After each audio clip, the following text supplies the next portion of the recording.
नमस्कार, news 18 India में आप सबका स्वागत है। एक हफ्ते पहले 10 दिन पहले एक बहुत विवाद हुआ इस देश के अंदर कि क्या लाउड स्पीकर्स मंदिरों में, मस्जिदों में, गुरुद्वारों में लगने चाहिए कि नहीं। और इस बड़ी बात को सामने रखा देश के सबसे बड़े जाने माने सिंगर सोनू निगम साहब ने। आज मौका मिला है सोनू निगम से आके यहाँ मुंबई में सीधे बात करने का। शुक्रिया सोनू भाई, आपने वक्त निकाला, हमसे बात कर रहे हैं। भगवान मिला? बात भगवान की उसकी नहीं है। वो खोज एक अलग निरंतर चलती रहती है। मेरे मन में तो चलती रहती है बहुत। और काफ़ी हद तक मैंने अपनी किस तरह से मुझे ज़िंदगी जीनी है वो मैंने क्रैक कर लिया है। ऐसे ही दूसरे लोग जो हैं वो भी अपने भगवान को, खुदा को ढूंढने के लिए अगर लाउड स्पीकर लगाते हैं मंदिरों में, मस्जिदों में, गुरुद्वारों में, तो सोनू निगम को क्या दिक्कत है? वो अपने लिए लगा रहे हैं, आप क्यों परेशान होते हैं? हाँ, ये सवाल तो मुझे पता था कि पूछेंगे ही आप। बात सिविक सेंस की है, बात कॉमन सेंस की है। मैं हिंदू पैदा हुआ हूँ। मैं अलग हूँ क्योंकि मैं किसी हिंदू पद्धति को फॉलो नहीं करता ऐसे, क्योंकि मेरा जो मेरा विजन है भगवान का वो थोड़ा सा अलग है। वो ऐसा है कि अगर मैं मानता हूँ भगवान को तो मैं सुमित अवस्थी को भी प्रणाम कर सकता हूँ, क्योंकि भगवान आपके अंदर में भी दिखने चाहिए मुझे। अगर सही मायने में मैंने भगवान को समझा है तो मैं इनको, आपके कैमरे के इनको प्रणाम कर सकता हूँ, इस ड्रम सेट को प्रणाम कर सकता हूँ, किसी के जूते को भी प्रणाम कर सकता हूँ, क्योंकि मेरे हिसाब से परमात्मा हर जगह है। तो वो एक अलग थॉट है। मैं हिंदू पैदा हुआ हूँ, लेकिन मेरी सोच अहम ब्रह्मस्मि वाली वैसी वाली है। लेकिन मैं अपने रिलीजन को किसी और पे थोपूं कि भाई क्योंकि ये तो पड़ोस जो है, आस पड़ोस जो है वो हिंदुओं का है, अब तुम आरती सुनो, वो भी उस वक्त पे जिस वक्त पे आप सोना चाहते हैं, या आपके घर के बड़े बुजुर्ग जो बीमार हैं, खांस रहे हैं, या किसी दर्द में होंगे और विचलित होंगे और अभी जाके सोए होंगे। कभी कभी ऐसे होता है, जब मेरी मम्मी कैंसर में थी तो रात भर ही सोती थी, तो अगर वो सो रही हैं अचानक ही और सडनली ज़ोर ज़ोर से आवाज़ें आए तो माँ उठ जाएगी, फिर तकलीफ होगी, फिर दर्द का एहसास होगा। तो ये बात है परस्पर कोऑपरेशन की, एक दूसरे के साथ में कंट्रीब्यूट करने की, कोऑपरेट करने की, कि भाई मैं तुम्हारा ख्याल रखता हूँ, तुम मेरे रिलीजन को फॉलो नहीं करते, तो मैं नहीं चाहूँगा कि मैं तुम्हें अपने रिलीजन से डरा के उठा दूँ। आप डराना मानते? मैं ये मानता हूँ कि जब कोई भी लाउड नॉइज़ हो, जैसे लल्ला लल्ला लोरी, ये गाना ना लोरी है, लल्ला लल्ला, अगर इसको ऐसे गाया जाएगा तो डरेगा ही इंसान ना। लाउड स्पीकर क्या करते हैं, एक मधुर सी आवाज़ को, एक कीर्तन को या एक अजान को या उसको वो इतना लाउड प्रोजेक्ट करते हैं कि सामने वाले को जो उसको फॉलो। आपको क्या लगता है कि सारे मुसलमान अजान सुन के उठते हैं? सारे हिंदू कीर्तन सुन के उठते हैं? हर कोई तो नहीं उठता। आप भगवान को ढूंढ रहे थे सोनू भाई, मिले कि नहीं मिले? मुझे वो पीके का गाना याद आ रहा है आमिर खान के लिए। आप भगवान को खोज रहे हैं? जी, खोज नहीं रहा एक्चुअली। मतलब आप क्या चाहते हैं कि मैं गाऊं या आप पहले गाइए, फिर हम आपसे पूछते हैं। हाँ, क्योंकि मुझे पता था कि आप गवाना चाहते हैं इस बार। सोनू निगम साथ में तो गाना कैसे नहीं गाएंगे? है सुना ये पूरी धरती तू चलाता है, मेरी भी सुन ले अरज मुझे घर बुलाता है। आपके इंटेंशन पे शक हो रहा है लोगों को, मैं उस पर आना चाह रहा था। रियलिस्टिकली बात कहूँगा, ये नहीं कि उस दिन ये नहीं कहा, वो नहीं कहा, जो दिख रहा है वही कह सकता हूँ, जो एहसास होगा, जिससे गुजरूंगा वही कह सकता हूँ। जैसे मैं घर के ऊपर खड़ा था यहाँ पे, क्योंकि आपने देखा होगा यहाँ पे पूरी मेन रोड है जिस घर में, तो सारी झांकियाँ, सारे गणपति के ट्रक्स, मुस्लिम की भी उर्स वुर्स होता है तो यहाँ से जाते हैं वो लोग, और दुर्गा माता की वो उसको भी लेके जाते हैं वो लोग, यहीं से जाते हैं। 3-3, 4-4 बजे तक हम लोग यहाँ पे जगह रहते हैं, क्योंकि दम चलता रहता है। और हमारे यहाँ नीचे स्टॉल लगते हैं, आने आए जाने लोगों के लिए खाने के लिए, पीने के लिए देते हैं लोग। तो मैंने एक बार ऊपर से ट्वीट किया था, रिकॉर्ड करके ट्वीट किया कि ये देखिए, ये मेरे घर के सामने की सड़क का हाल है। और तब गणपति चल रहा था। कभी जाएंगे तो आप, लेकिन go back to my timeline and check, मैंने वो ट्वीट किया था, वो इरेज नहीं किया मैंने अभी तक, डिलीट नहीं किया है। तो ये 2 साल पहले की बात है। तब कुछ हिंदू पीछे पड़ गए थे मेरे, तुम खुद ही साफ़ कर लो वहाँ जाके। अरे मैं क्यों साफ़ करूँ भैया, गंदगी तुम कर कैसे रहे हो? अगर तुम मेरे घर के सामने गंदगी कर रहे हो तो तुम्हारा फ़र्ज़ है कि तुम उससे, इट्स नॉट, तुम्हारी राइट ही राइट कैसे हो सकती है? आपको लगता है कि लोग बाग अपने हक मांगने का अधिकार रखते हैं, कर्तव्य भूल जाते हैं? ये हमारे देश में थोड़ा बदल रहा है, ऐसा नहीं है। आई थिंक हम अच्छे हो रहे हैं। पहले हम लोग बहुत ज़्यादा इस बारे में केयरलेस थे, अब थोड़ा सा लोगों में एक सोच समझ आ रही है। ये मुद्दा मैं क्लीनलीनेस की बात कर रहे हैं, किसको हर चीज़ लेके? की बात कर रहा हूँ मैं। एक अवेकनिंग आ रही है, शायद प्रॉब्लम आप लोगों के मीडिया की वजह से आ रही हो ज़्यादा, क्योंकि आप लोग कोई बात को पकड़ के फिर उसको इतना पुश करते हैं कि सामने वाला जग जाता है। कुछ तो जगते ही होंगे मेरे हिसाब से। पहले कुछ लोग गुस्सा भी होते हैं क्योंकि आपकी अपनी इंडस्ट्री के लोगों ने आपका साथ नहीं दिया। कुछ ने दिया, कुछ ने नहीं भी दिया। काफ़ियों ने दिया, एक कुछ इक्के दुक्के थे। जैसे मीका ने क्या लिखा, वाजिद ने क्या कहा। जहाँ तक वाजिद का सवाल है, आई मिस हिम। मुझे, मेरा बहुत अच्छा दोस्त है वो। आपको मैंने अभी तस्वीर भी दिखाई थी उनकी, मेरे घर में लगी हुई उनकी, और वो अच्छा क्यों आदमी, क्या अच्छा है। क्यों कहा उन्होंने ऐसा? देखिए, अपना अपना पॉइंट ऑफ व्यू होता है। कोई पुरानी खटास तो नहीं? नहीं नहीं, ऐसा नहीं है। कभी कभी लोग और ये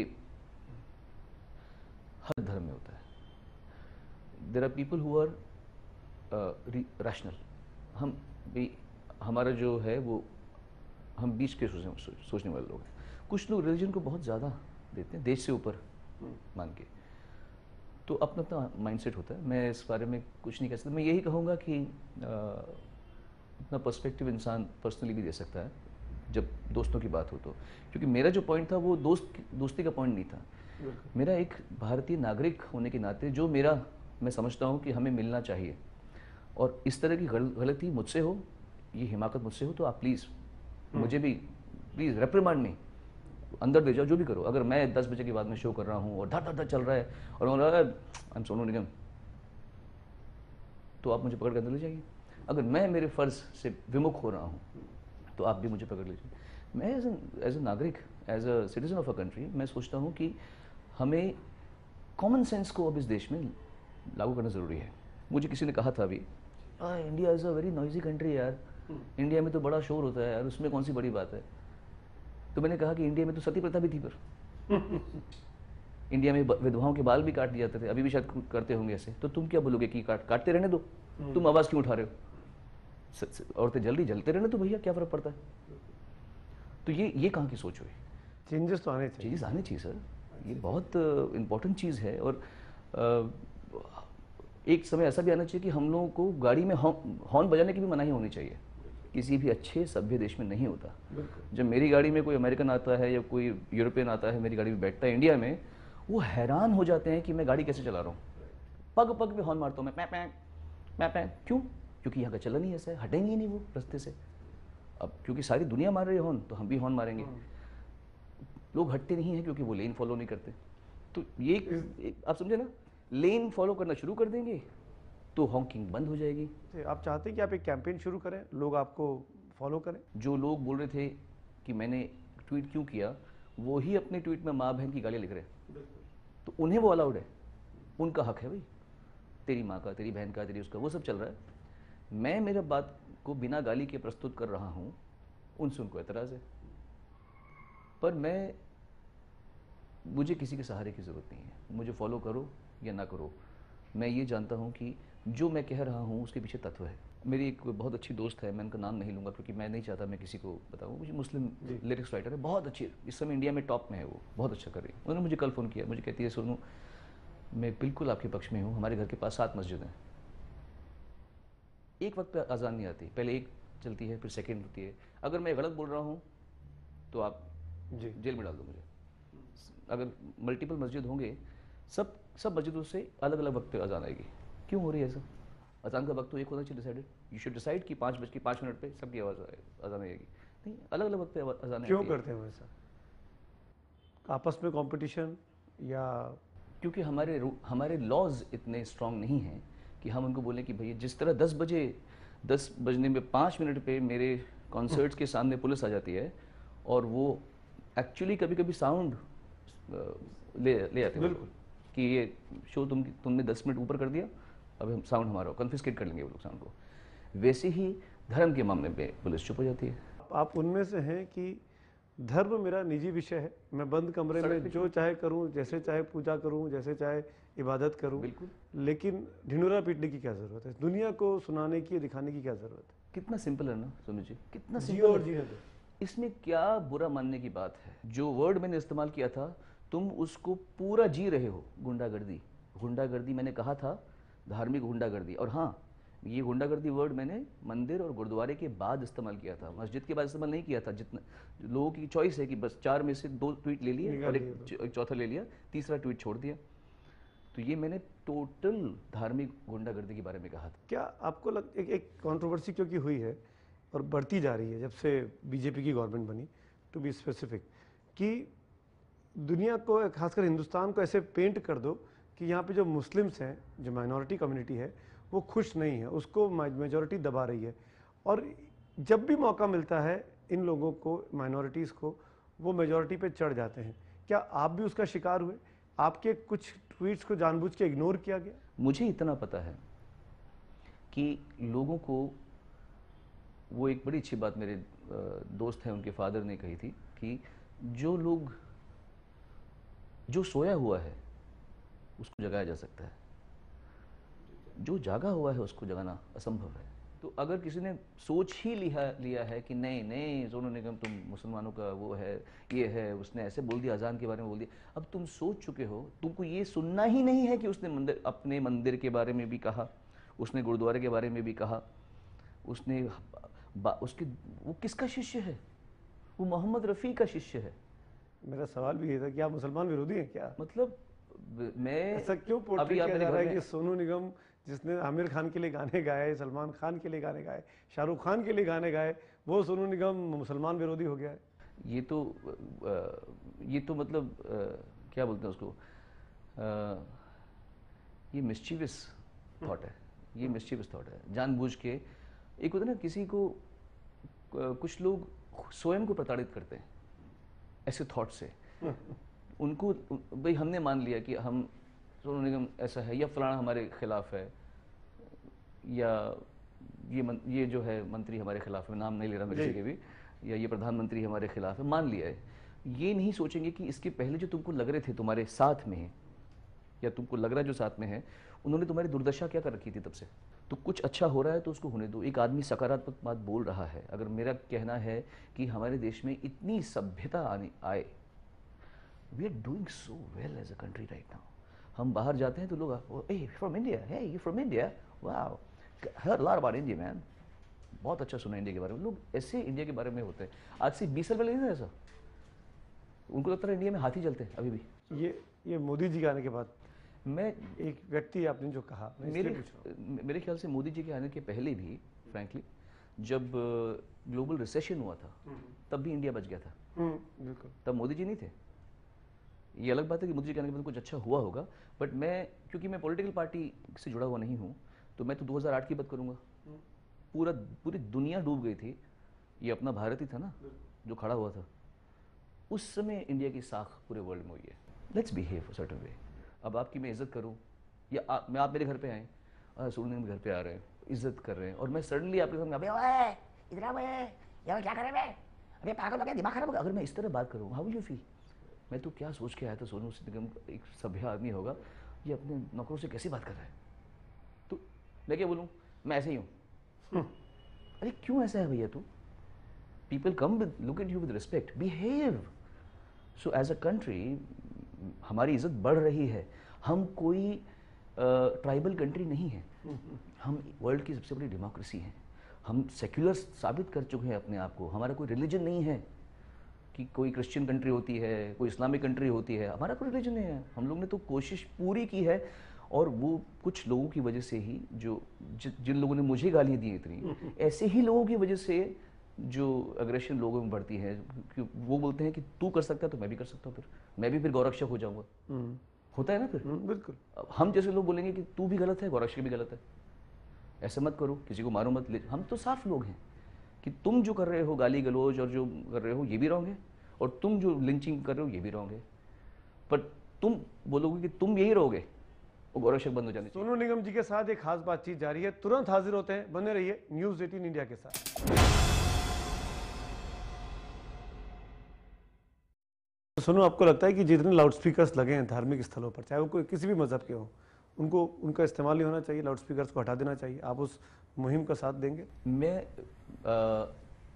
अगर कोई मुझे ये कन्विंस कर दे कि ये जो लाउड स्पीकर है ये उसी उतनी ही डेसिबल पे बजेंगे कि जहाँ पर जो लोग उस रिलीजन को नहीं फॉलो करते उनको डिस्टर्ब नहीं होगा, तो मैं तैयार हूँ। आपको नेशनल अवार्ड मिल चुका, आपने, मेरे ख्याल से बचपन से आप गाने गा रहे हैं और आप फेमस हैं, आपको किसी चीज़ की ज़रूरत नहीं थी। आप इस जो पूरी कंट्रोवर्सी हुई, आपने ट्वीट किया, लोगों ने उसको रिएक्ट किया, बात खत्म हो सकती थी।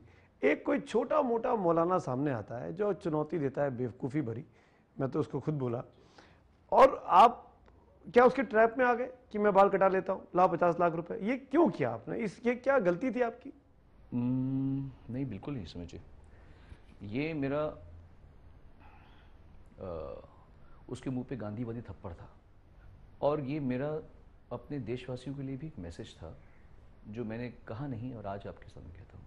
तुम अपने बच्चों को ऐसे देश में बड़ा करना चाहते हो वाकई में, जहाँ अभी कुछ नन्ना मुन्ना बच्चा एक घूम रहा होगा 6-7 साल का, 20 साल बाद वो जब 27 साल का होगा तो वो लोगों पे फतवाएं डाल रहा होगा बैठ के।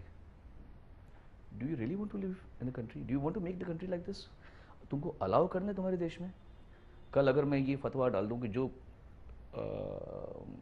फलाने एक्टर का सर कलम कर देगा तो तुम मुझे अरेस्ट नहीं करोगे? करोगे ना? अलाउड है, कोई भी किसी के बारे में कुछ भी बोल सकता है। मैं आपके बारे में कुछ भी बोल दूं, मैं कैसे, how can I get away? ये थ्रेटन है ना, ये गलती नहीं है लोगों की कि कोई किसी के बारे में कुछ भी बोल दे। एक आदमी ने लिखा, पोस्टर लगाया था उसने कि सोनू निगम का सर कलम करने वाले को 51 करोड़ रुपए दिए जाएंगे। पॉइंट 1, तू है कौन? पॉइंट 2, मैंने ऐसे क्या कर दिया? सर कलम की बात कर रहे हो? तुम चंगेज खान के ज़माने की बात कर रहे हो? तुम नादिर शाह दुरानी के ज़माने की बात कर रहे हो? तुम क्या कर रहे हो? किस कंट्री में, तुम किस कंट्री में क्या बात कर रहे हो यार? और why can't our laws take stringent action? आपको दुख हुआ? उस मौलाना के खिलाफ कोई एक्शन नहीं लिया गया, वो लगातार 3 दिन तक प्रेस कॉन्फ्रेंस करता रहा। लेना चाहिए था, वैसे लेना चाहिए था मेरे ख्याल से। उसके खिलाफ भी जिसने कहा कि मैं इसका भांजा हूँ फलाना, और मैं घर में घुस के मारूंगा तेरे को, ये वो, उसके खिलाफ भी जिसने 51 करोड़ का दिया था। मुझे कहने की आवश्यकता नहीं पड़नी चाहिए, आपको कहने की आवश्यकता नहीं पड़नी चाहिए। मैं जिस देश में रहता हूँ उसमें इतने टैक्स भरता हूँ, मैं करोड़ों रुपए टैक्स भरते हैं हम लोग, और उसका क्लेम नहीं करते कि टैक्स भर रहा हूँ तो स्पेशल ट्रीटमेंट दो। टैक्स भर रहा हूँ तो मुझे कम से कम सिक्योरिटी की फीलिंग दो मुझे, कि मेरे खिलाफ कोई बोले और वो अंदर ना जाए तो फिर मैं गलत देश में रह रहा हूँ। अमेरिका में ऐसा नहीं कर सकते यार, फट FBI आ जाएगा आपको पकड़ने के लिए। क्या बोला भाई? अच्छा, यू इनसाइड 10 years, सीधा 10 से अंदर डाल देगी वो। उस घटना को हुए करीब 2-3 हफ्ते हो चुके हैं, उस मौलाना के खिलाफ कोई एक्शन नहीं हुआ, उस सो कॉल्ड अंडरवर्ल्ड डॉन के भांजे के खिलाफ कोई एक्शन नहीं हुआ, उस पोस्टर लगाने के खिलाफ कोई एक्शन नहीं हुआ। क्या आपको लगता है, जैसे अभी आपने कहा कि अमेरिका में होता तो चीज़ें दूसरी होती, क्या आपको लगता है कि आपको हिंदुस्तान में नहीं रहना चाहिए, बाहर जाके रहना चाहिए, वहाँ ज़्यादा सेफ है? नहीं, ऐसा नहीं है। एक चीज़ में थोड़ा और डाइवर्ट करना चाहूँगा, आप क्योंकि खुल के बात कर रहे हैं, दिल से बात कर रहे हैं। आपको लगता है कि पॉलिटिकल पार्टीज़ ने बहुत ज़्यादा मिसयूज़ किया है इस सो कॉल्ड अपीजमेंट पॉलिटिक्स का? क्योंकि मैं इसलिए बोल रहा हूँ, उस मौलाना के खिलाफ कोई एक्शन नहीं हुआ, उस स्टेट में जिस पार्टी की सरकार है उस पार्टी को वोट चाहिए उस कम्युनिटी के, और आप कह रहे हैं, सोनू निगम कह रहे हैं कि एक्शन लेना चाहिए था, अच्छा होता, पर कुछ नहीं हुआ, और वो 3 दिन तक प्रेस कॉन्फ्रेंस की उसने। हमने सबसे बड़ी गलती ये की, हमने अपने स्टेट्स को रिलीजियस उस पर डिवाइड कर दिया। मैं पढ़ के हैरान हो गया था, मुझे पता नहीं था इस बारे में। कुछ टाइम में पढ़ रहा था कि पहले ये बॉम्बे प्रेसिडेंसी थी जहाँ मैं रह रहा हूँ आज, उसमें काफ़ी हिस्सा गुजरात का भी था और काफ़ी महाराष्ट्र का भी था। फिर वो टिपिकल तत्व आए होंगे, मेरा मराठवाड़ा, मेरा महाराष्ट्र, मेरा गुजरात, मेरा ये है। फिर महाराष्ट्र मराठी लोगों का बन गया, गुजरात गुजराती लोगों का बन गया, फिर तमिलनाडु बन गया, फिर आंध्र प्रदेश बन गया, फिर तेलंगाना भी बन गया, केरल। हमने सबसे बड़ी गलती ये की है कि हमने अलाउ किया कि रिलीजन और कास्ट के बॉर्डर की, मतलब गाइडलाइंस पे इस देश को डिवाइड किया जाए। सबसे बड़ी प्रॉब्लम ये हुई है। तो बड़ा आसान है लोगों को डिवाइड रखना, क्योंकि डिवाइड रखेंगे तो अपने अपनी क्या बोलते हैं रोटियां रोटी सेक सेकते रहेंगे अपनी रोटी सेकते रहेंगे। वाजिद ने भी लिखा तो विकास सिंह ने भी लिखा आपके खिलाफ।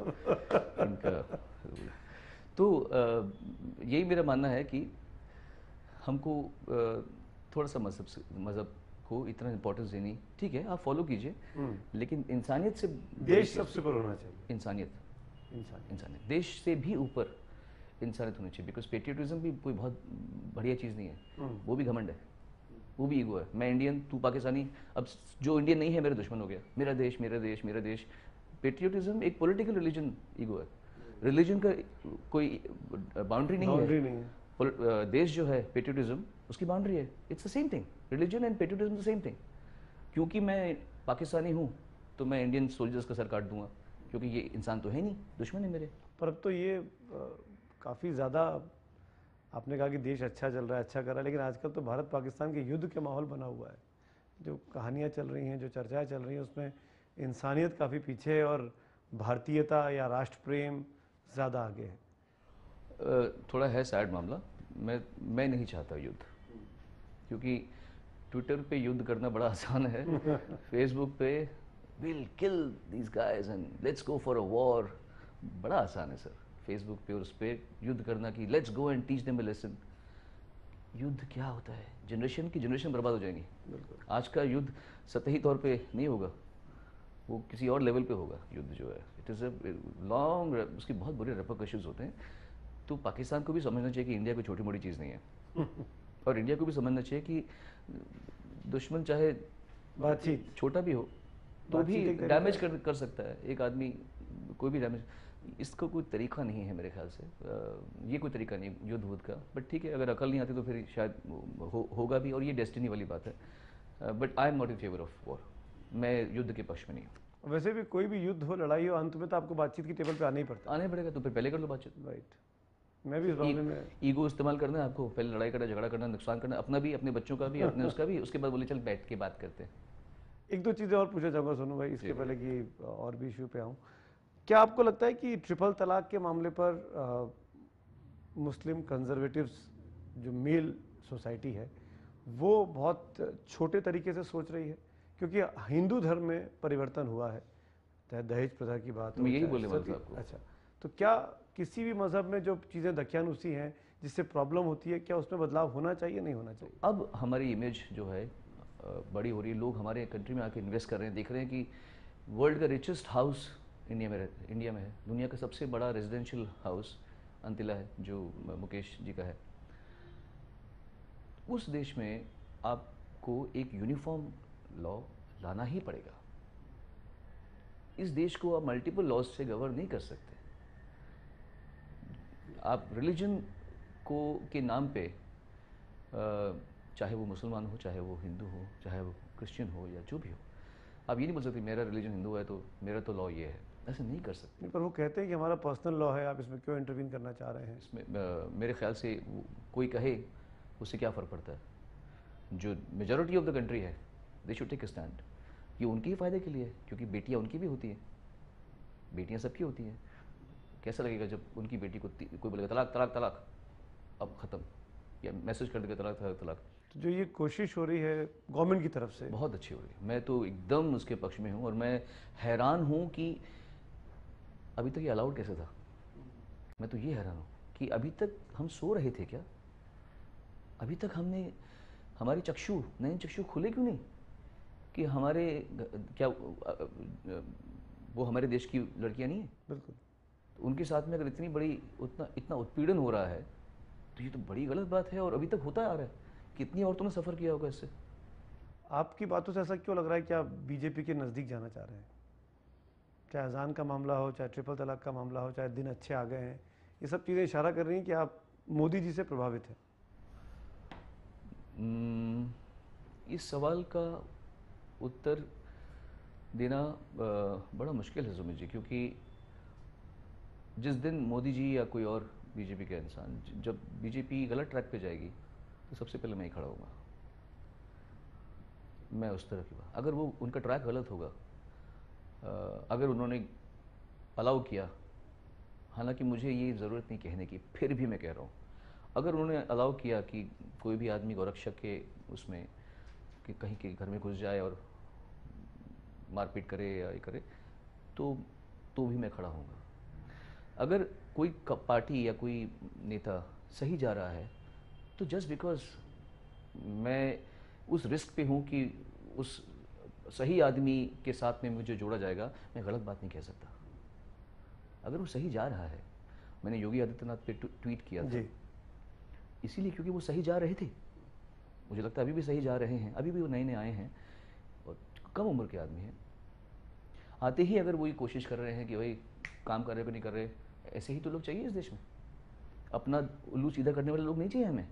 तो अगर वो सही कर रहे हैं तो एज ए सिटीजन मेरा हक बनता है, मेरा फर्ज भी बनता है कि मैं तारीफ करूं। हमेशा बुराई करते रहो मैं लोग कि ये गलत हो रहा है, वो गलत हो रहा है। गलत करेंगे तो आलोचना करेंगे, बिल्कुल मैं करूंगा। और लोग बाग योगी जी का इतिहास दिखाते हैं कि उन पे भी केसेस चल रहे हैं, उनके भी राइट्स के केसेस हैं। मैं इतना अवगत मैं इसलिए पूछ रहा हूँ, मैं इतना अवगत नहीं उस बारे में, क्योंकि मैंने उनका इतिहास पढ़ा ही नहीं है फ्रेंकली।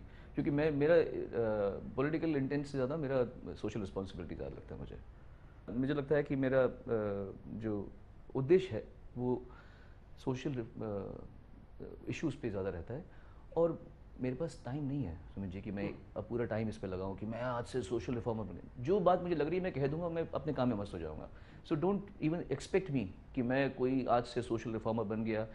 मोदी जी, योगी जी अच्छा काम कर रहे हैं, सोनू निगम जी राज्यसभा का इंतजार कर रहे हैं। बिल्कुल नहीं जी, मुझे तो पता ही नहीं राज्यसभा होती क्या है फ्रेंकली। मैंने कोई इतना स्टडी वडी कर नहीं रखा, मुझे पता ही नहीं कि वहाँ पे हो के क्या मिलता है, क्या करते हैं। जिस काम का मुझे नॉलेज नहीं है, पॉलिटिक्स नहीं पता है अपने को। हाँ, सोच करेक्ट है, इतना मैं अपने मुझे कॉन्फिडेंट है कॉन्फिडेंस है इस बात का कि मेरी सोच गलत नहीं है, मेरी नीयत ख़राब नहीं है। मैंने कभी भी किसी को ज़ात की वजह से नहीं प्यार किया कि ये इस ज़ात का है तो उसको प्यार करो, ये उस ज़ात का है तो उसको प्यार नहीं करो। मेरे इंटेंट नहीं है। मैं अपनी माँ का बेटा नहीं हूँ अगर मैं ऐसे सोचता हूँ तो मेरी इंटेंट एकदम करेक्ट है। तुमको नहीं समझना, ये तुम्हारा प्रॉब्लम है, बिकॉज तुम ऐसे हो, चोर को चोर दिखते हैं कि क्योंकि मैं होता तो मैं चोरी कर लेता, तो ये भी चोरी कर रहा होगा। राइट। सोनू निगम के साथ इस खास बातचीत में हमारे साथ एक हिस्सा और अभी बाकी है, बने रहिए हमारे साथ, तुरंत आते हैं।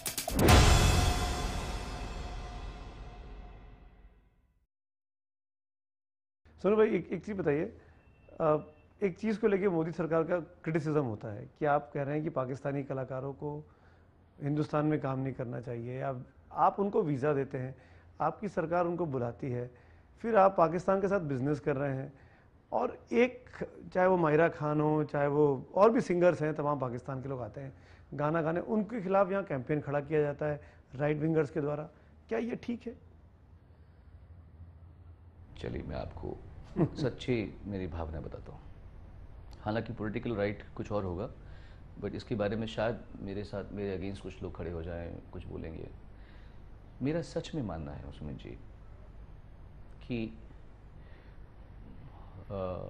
ठीक है, मैं बिल्कुल इस बात से मैं हाथ जोड़ के फौजियों के परिवारों से मैं कहना चाहता हूँ कि जो आप लोग भुगत रहे हैं, जो आप लोगों ने देखा है, जिस तरह आपने अपने लड़कों को खोया है, उसका कोई मतलब भरपाई नहीं है।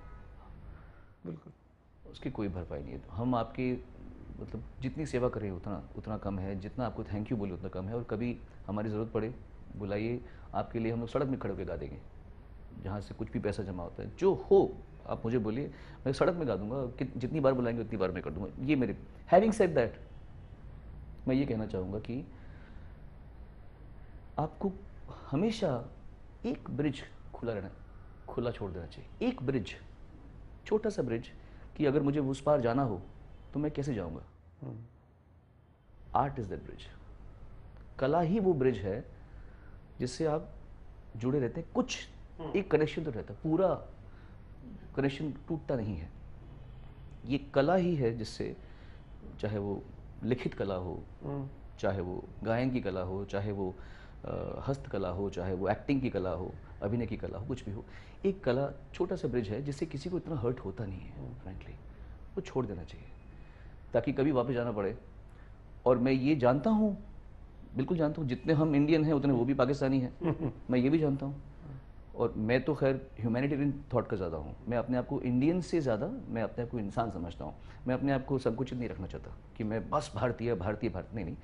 मैं एक इंसान हूँ और पूरी दुनिया, बस हमने तो बोला है वसुधैव कुटुंबकम, कुटुंबकम। हमने तो कहा है। राइट। तो फिर मैं सडनली देशद्रोही तो नहीं हो सकता। अगर मैं इसी बात को फॉलो कर रहा हूँ वसुधैव कुटुंबकम, तो मैं देशद्रोही नहीं हो सकता। तो मेरा ये मानना है कि मेरी दुनिया जो है वो मेरा पूरा परिवार है। फौजियों को कहना है कि हम लड़ते हैं, आप जाके फिल्में कर लेते हैं, हम गोली खाते हैं, आप जाके उनके साथ स्टेज शोज करते हैं।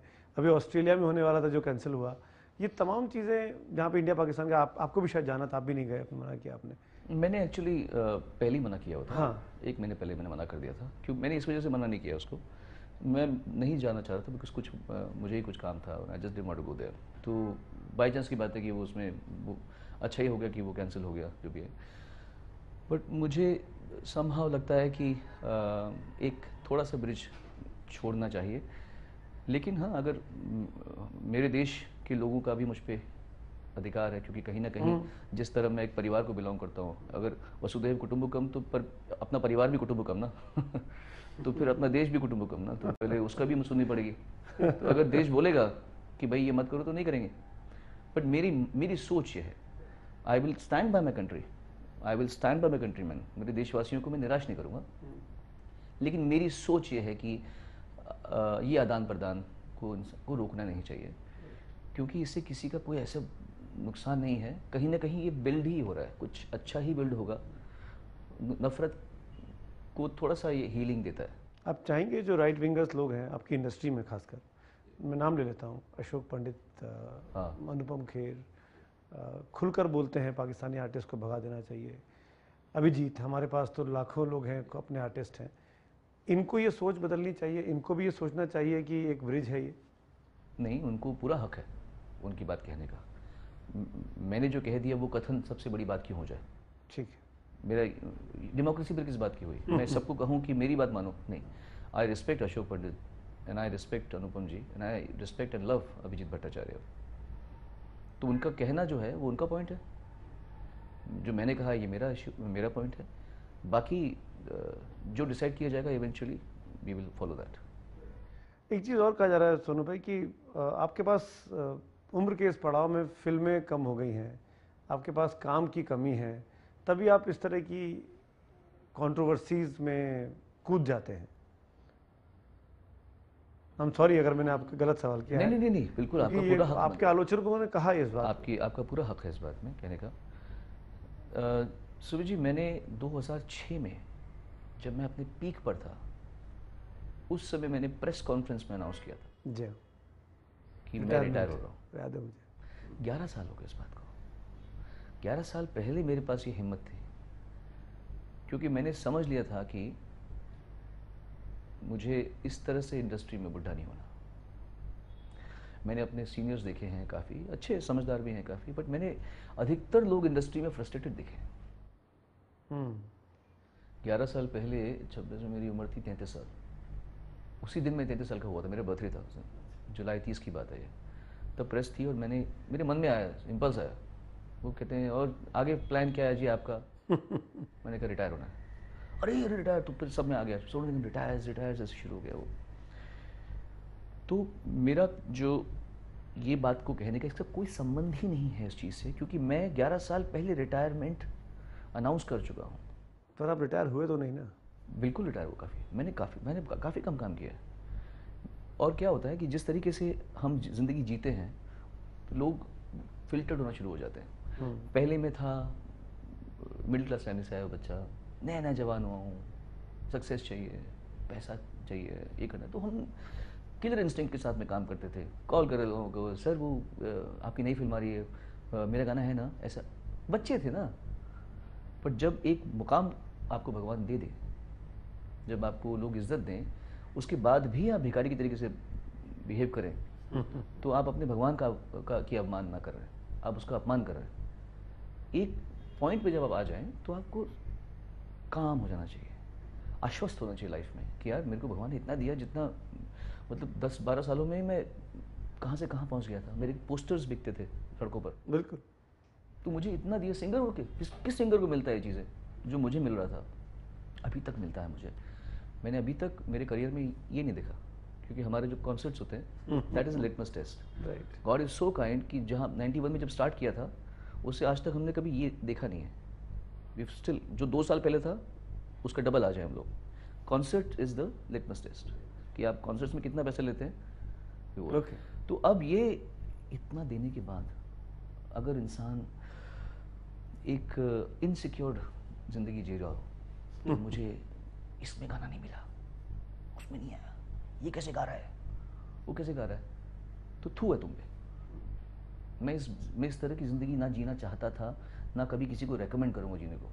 मैं सबको यही बोलता हूँ, शांत रहो, तुम्हारी किस्मत से ज़्यादा तुमको मिलेगा नहीं। जो और, नहीं है और किस्मत जब नहीं में मिलेगा वो नहीं मिलना भैया तुमको। और जब मिलेगा तो तू सोचेगा, तू जानेगा भी नहीं मेरे भाई, छप्पर फाड़ के आ रहा होगा। आध्यात्मिक हो गए आप। नहीं, रियलिस्टिक हो गया। ये सच्चाई है। अध्यात्म में तो आदमी एक खोया रहता है। मैं रियलिस्टिक सोचता हूँ, मैं देखता हूँ मेरे सामने कितने लोगों को सरप्राइजिंगली क्या क्या मिल जाता है। और आपने खुद नहीं देखा क्या ज़िंदगी में हमने ऐसे काम नहीं किए, पूरी एड़ी चोटी का दाव लगा के हमने किया, वो रिजल्ट नहीं आया। नहीं, आपकी एक्टिंग, सॉरी। बिल्कुल बिल्कुल आप एक्टिंग में गए और कुछ रिजल्ट नहीं नहीं आता। बिल्कुल। आप और कुछ लोग 20 साल से एक्टिंग कर रहे हैं, उनको अभी भी एक्टिंग नहीं आती। और वो सुपरस्टार्स हैं। सुपरस्टार्स। कैसे? ये बनना है, लिखा है, तो प्रणाम उस चीज़ को। मैं तो उसको मतलब प्रणाम। मैं कभी ये नहीं बोलता अरे ये बकवास है, ये कैसे गा रहा है, ये कैसे दिख रहा है, that- जब भगवान ने उसको स्पेशल चूज़ किया है तो हमें उसको एक्सेप्ट करना पड़ेगा। इसी वजह से मेरे अंदर में वो नहीं है, इनसिक्योरिटीज़ नहीं है। और सब मेरे को सोनू भैया करते, दे ऑल लव मी, जितने भी आज गा रहे हैं, फॉर देम आई एम दे सोनू भैया। आखिर में फिल्मों से जुड़ी कुछ बातें करना चाहूँगा। आजकल की तारीख में सबसे फेवरेट सिंगर आपका कौन है जो अभी गा रहा है? अरिजीत मुझे बहुत पसंद है। वो एक लड़का अच्छा है, Jubin Nautiyal, very good singer. And एक और है ऐश्वर्या निगम, बहुत अच्छा गाता है। जोनिता गांधी फीमेल में बहुत अच्छा गाती है। नेहा कक्कड़ अच्छा गाती है बहुत। मुझे बादशाह रैपर भी अच्छा लगता है। I like him. उसकी है कुछ स्टाइल, म्यूजिक कुछ अच्छा बनाता है वो। So lot of good people are working. Music का स्टाइल थोड़ा बदला है। एंड ऐसे कौन से लोग जिनके साथ आप अभी भी काम करना चाहते हैं? अभी मैंने सचिन जिगर के साथ में काम किया है, बड़ा अच्छा गाना है, कल ही रिलीज़ हुआ इनफैक्ट। मेरी प्यारी बिंदु का गाना है एक, परिणीति चोपड़ा के साथ में मैंने गाना गाया है, तो बड़ी क्यूट लगती है मुझे वो। So that's a good song, वो गाना अच्छा हुआ। बाकी हैं अभी काफ़ी और कंपोजर्स हैं उनके साथ में काम करना बाकी है, and it all happen in time. सबसे अधिक मज़ा किसके साथ आया? अनु मलिक। सुना काफ़ी आप दोनों के बीच नोकझोंक भी होती है। अनु जी एक अलग ही इंसान है। वो भी बहुत इम्पल्सिव है। अनु जी इम्पल्सिव के आगे खड़े हैं वो। इम्पल्सिव उनसे सेकंड, इम्पल्सिव सेकंड आता है, अनु जी फर्स्ट आते हैं। अनु जी बहुत बहुत ही मतलब ही इज, मैं उन पे किताब लिख सकता हूँ। अच्छा। मैंने इतना स्टडी किया उनको, I can write a book on him. और अभी से नहीं, मैं पिछले 15 साल पहले से भी बोलता हूँ लोगों को कि इस आदमी को मैं इतना जानता हूँ कि I can write a book on him. कमाल आदमी है वो, मतलब एक केस स्टडी है वो, उनके खुद के लिए भी वो खुद केस स्टडी है।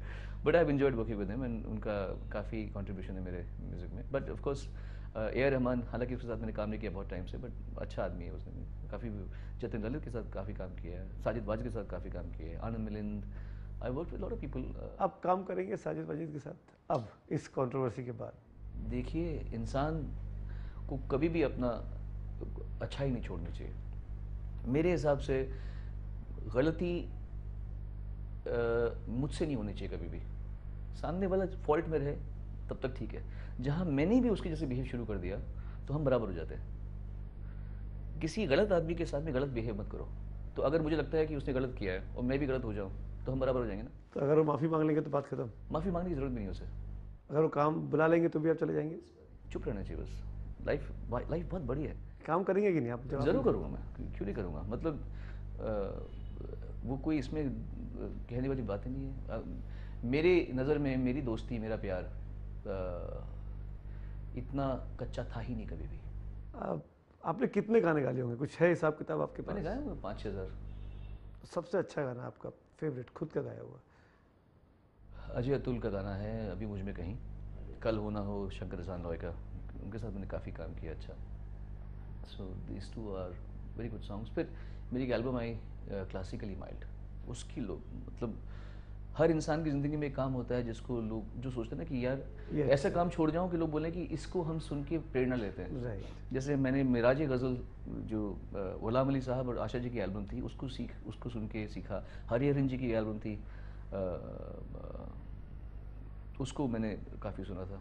क्या नाम था उसका, ओह माय गॉड, मुझे फिर वही वो उसमें सीखा मैंने काफ़ी। तो I learn from Suresh ji and all. तो क्लासिकली माइल्ड एक ऐसा एल्बम है जो लोग मुझे बोलते हैं कि भैया हम आपके एल्बम को सुन के रियाज़ करते हैं, इसलिए मुझे वो एल्बम का बहुत संतोष है। एक आखिर में ये मेरी ख्वाहिश है, और मैं चाहूँगा कि मेरी ख्वाहिश आज, क्योंकि मौके नहीं मिलते सोनू निगम को रोज रोज पकड़ लेने के। नहीं, ज़रूर मिलूंगा आपसे। आपका अग्निपथ वाला गाना, क्लोजिंग सॉन्ग दिस।